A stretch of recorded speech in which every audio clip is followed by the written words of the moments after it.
Hey guys, it's day 203 and I've hit a bad rough patch this week. Getting your first customers is honestly tied for first place for the hardest part of a startup journey. I'll give you the other front runner a little later in this video.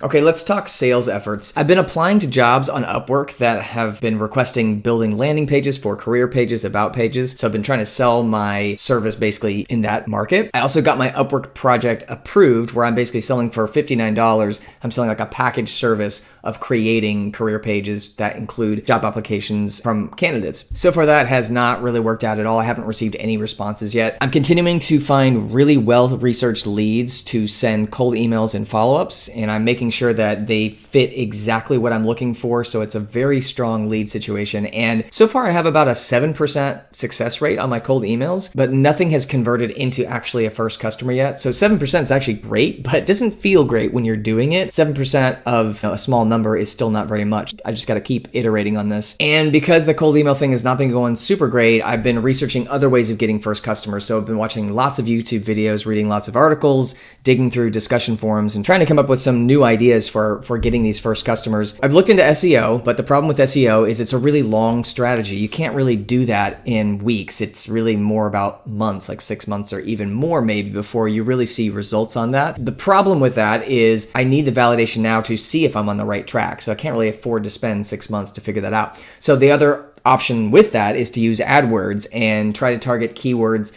to basically short circuit that time frame, but it's really expensive. I also, I'm a little bit of a novice in that area. I dug into it. I spent some time setting it up, but I just didn't feel like I was getting a strategy that was gonna work. So it wasn't clicking for me. Another idea is micro influencers. And this is when you basically find some people in social media who have like a couple thousand followers in your field or your industry area, and you basically give them 100% of the sales up to maybe some threshold. It would help me target people who are doing recruitment for their company. So that's an idea too, but it's kind of a coin toss kind of situation. So I don't really love that idea. Another idea that came up was creating a micro community. So creating a community of founders, kind of part of this journey that I'm on, using that authority to build a space. But that's kind of my problem anyway, is I don't have an audience. So building a community seems like a lot of uphill work, and I'm probably going to find myself in the same situation I am right now. So honestly, the cold email strategy has been the best thing so far. I just need to keep going with that. It is really hard though when you face either rejection or just complete silence, which is basically the same thing. I did join a group called MicroConf Connect, which is a group of founders that are connected with each other and they chat on Slack. So I'm hoping I can maybe use that community to learn some things and help get some feedback at least that pushes me in the right direction. I did have a nice potential customer meeting this week. I made a great connection, but it doesn't seem like they're quite the right fit for the customer persona. So, that's another part of all this that's tricky is, when you actually do book a meeting, which is very, very difficult, sometimes you're going to get people who just don't quite fit at the moment. It's not always a success just getting the meeting. So I guess I want to talk a little bit about like an emotional update with this. Like this has been a really hard week. It's painful to like be working so hard to try to get people to do something and you're even giving it away for free. Like I'm just at this validation point. I'm not actually asking for payment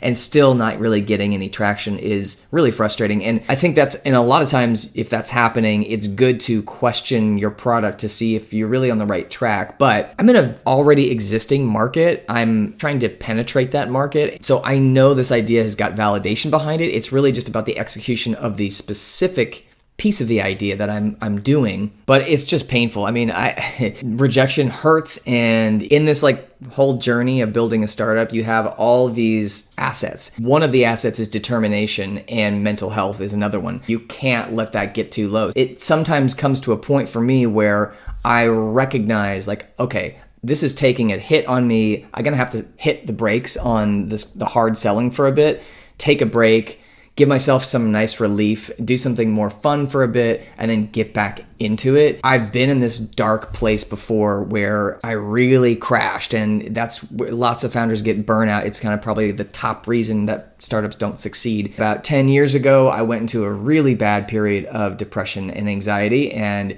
it's just hit me like a bomb, and I've never felt anything like that before. And I think until you experience it firsthand, you don't know what depression is like. It's a horrible thing. I don't want to repeat that. And I think part of being a successful founder is having that self-reflection for self-care and knowing where your limits are and just giving yourself a break. I feel like I'm heading for that place where I need to take a step away. In my intro, I mentioned to you guys that getting your first customers is tied for the number one hardest thing in the startup journey. Here's the other number one front runner. This may be especially true in a bootstrap situation, but whenever you are getting that momentum, the first little inkling of growth that starts spiking. I've been in that situation where all of a sudden I'm completely overwhelmed. The product has been pushed so fast just to kind of get that market fit validation, and all of a sudden you do have customers coming in and they're requesting a lot of you. They have a lot of needs. Things are breaking. It's chaos. And that period is so stressful because everybody's here waiting to use your product and you're like, oh my God, it's actually working, and things are kind of breaking and falling apart around the edges. And it's your job in that moment to come in, swoop in, and save the ship and then get it on the right track. Because we're putting so much technical debt in place to move quickly and to get product market fit and validation as fast as we can't always anticipate these edge cases and this kind of spike in traffic. So when that does happen, it's really stressful, but it comes with this really fantastic feeling that everything is working. You also have this fear of loss, like you're afraid that it's all going to fall apart and you're going to lose these people because you're kind of flailing right now. So that's why I say it's tied as the front runner for the hardest part of the startup journey. So in the off work hours, like in the late nights that I feel like inspired to work, I always let myself do whatever I want. I don't have to do like the hard work of the day that I'm on right now. I'm allowing myself to do anything fun for the progress of the business. So some of the stuff I did this week was I created a job listing component that kind of simplifies my offering. So before I've sort of said, let me create your entire career page. Let's put videos on there. Let's put testimonials. Let's put your benefits.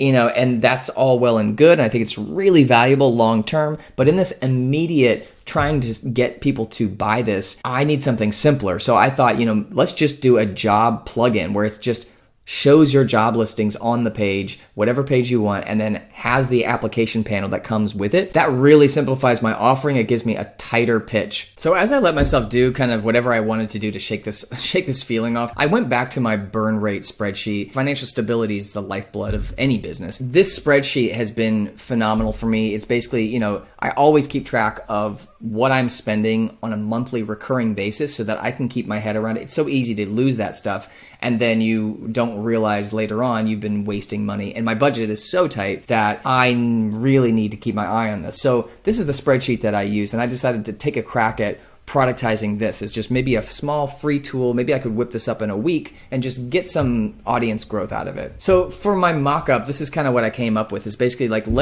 can we take that kind of concept and put it into a visual representation that's just easy to look at, easy to use? I've got this idea of showing your expenses on a month-by-month basis with projections going into the future, and you can hover and click on any of these and edit them and all that stuff, but you basically get a categorized overview of where your money's going. I take a look at all my monthly recurring expenses all the time to say, okay, can I really afford to keep doing MailChimp or Hype Fury or these other products, and then trimming those off so I can keep my budget as low as I can until I reach that product market fit place where I can really double down and invest in the places that need investment. So this kind of took me back to that growth idea that I've overlooked a little bit, which is building products to grow an audience. And maybe these products can be really small like this and basically use the thing that I'm the best at, to help with the thing I'm the worst at, which is growing that audience. So I'm kind of coming back to this idea of these small products. And that gave me a thought too of like, well, where am I going to put this? I don't want to be buying domains for all these micro products. It's just going to add to my expenses and my costs. So then I started thinking, well, I could put this all under the umbrella of Colin Makes Software.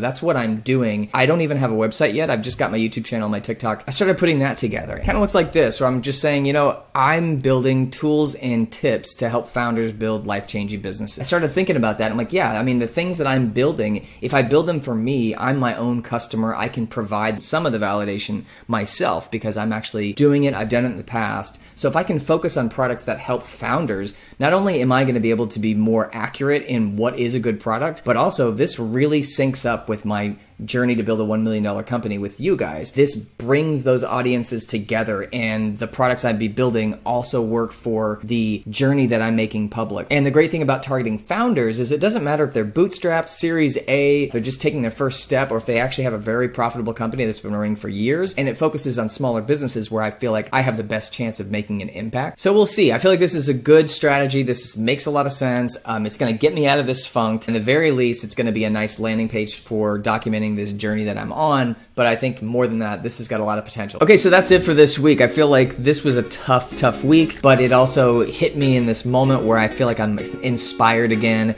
and I've got a new strategy that I can focus my energy on. Feels really promising to me. I feel like this is kind of the rejuvenation I needed to kind of get myself back on track and shake it off.